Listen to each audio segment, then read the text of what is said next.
Em nome do Pai, do Filho e do Espírito Santo, amém. Caríssimos fiéis, vamos assentar um momento. Nessa segunda-feira, após o primeiro domingo da Quaresma, em que nós estamos fazendo as nossas penitências, fazendo mais orações, mais sacrifícios, o Evangelho nos lembra que precisamos fazer mais caridade. Necessário uma renúncia de si próprio em prol de amor ao próximo. Se nós pararmos para pensar aquilo que há de mais importante para nós, todos os instrumentos que Cristo instituiu para a salvação dos homens nos foram dados. Nós recebemos e assim chamamos de graça. Estar em estado de graça é algo que é dado por Deus. Então tudo que eu tenho de mais precioso, que é a minha vida espiritual, do que adiantaria um homem ganhar o mundo inteiro se viesse a perder a sua alma, Deus nos deu. Não é por mérito nosso que nós conquistamos a salvação. O homem não pode acrescentar nada à sua santidade, é Deus que vai realizar. Cabe ao homem retirar os empecilhos, cabe ao homem deixar que Deus o mova.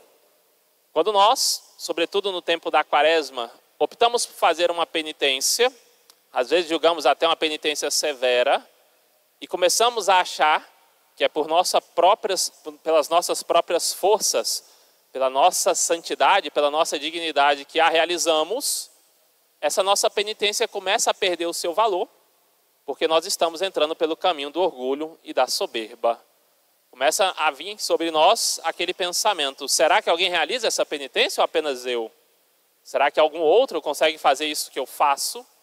É aquilo que Nosso Senhor fala, se o nosso objetivo é ser reconhecido pelos homens ou apenas ter uma vã complacência, nós já recebemos a recompensa.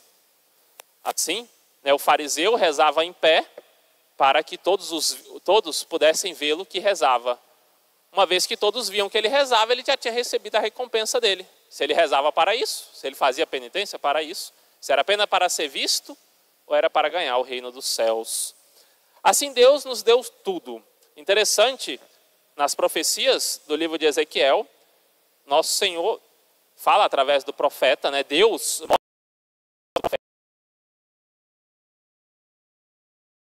suas ovelhas nas montanhas santas de Israel. Interessante quando nós ouvimos falar do Monte Sião. Muitos salmos e muitas leituras e muitas profecias fala de Sião, o Monte Sião. O que tinha, o que teve, o que aconteceu nesse santo monte? Lá estava a casa, a provável casa do pai de São Marcos, na qual Nosso Senhor instituiu a Eucaristia e a igreja. Então, quando Deus fala através do profeta Ezequiel que vai apacentar as ovelhas dos montes, que vai trazer alimento, eu as apacentarei em viçosas pastagens e nos altos montes de Israel estará o meu curral. Essa profecia se realiza agora na Santa Missa. Aqui está o alimento de Nosso Senhor, o alimento, a pastagem fértil para as suas ovelhas, que o Cristo instituiu lá no cenáculo.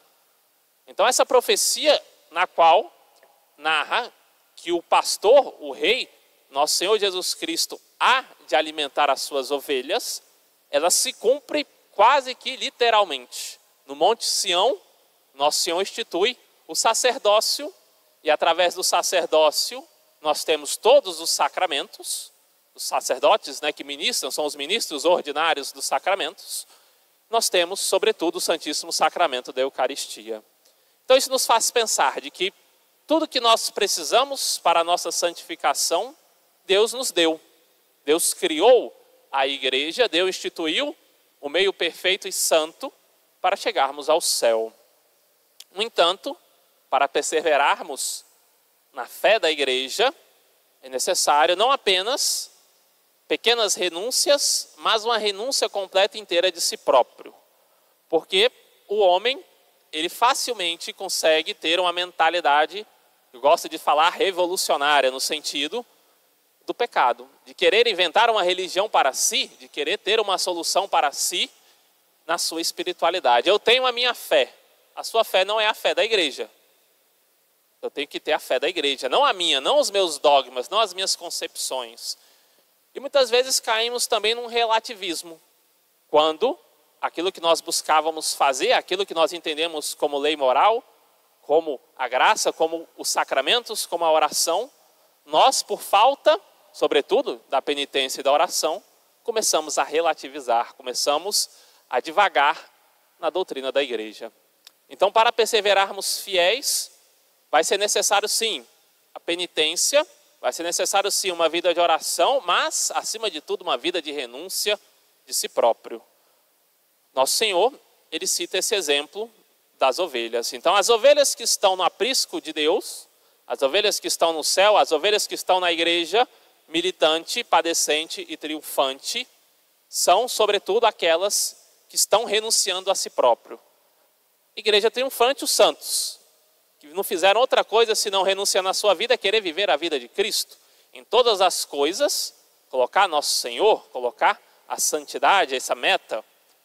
A igreja padecente, de modo especial hoje, segundo estamos rezando pelas almas, são aqueles que lutaram, por mais que tivessem erros e pecados, mas lutaram fielmente para seguir a nosso Senhor Jesus Cristo.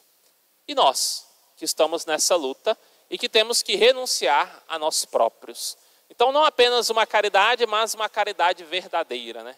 É interessante o termo misericórdia, que nos lembra um coração pobre, um coração miserável.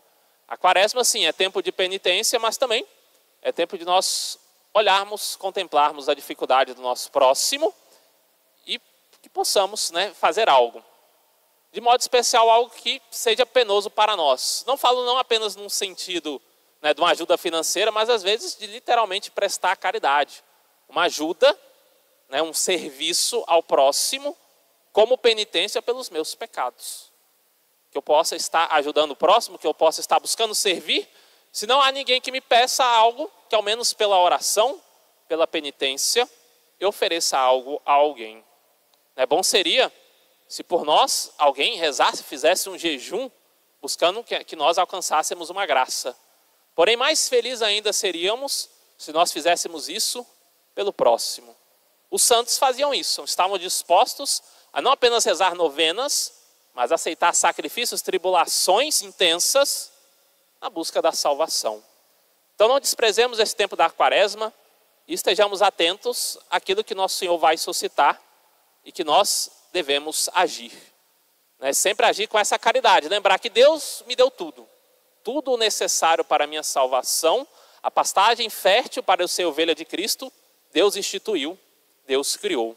Que eu possa, seguindo o exemplo de nosso Senhor, não apenas nosso Senhor Jesus Cristo que jejuou 40 dias e 40 noites, mas também nosso Senhor Jesus Cristo que tinha o olhar para o próximo, para aquele que passa dificuldade.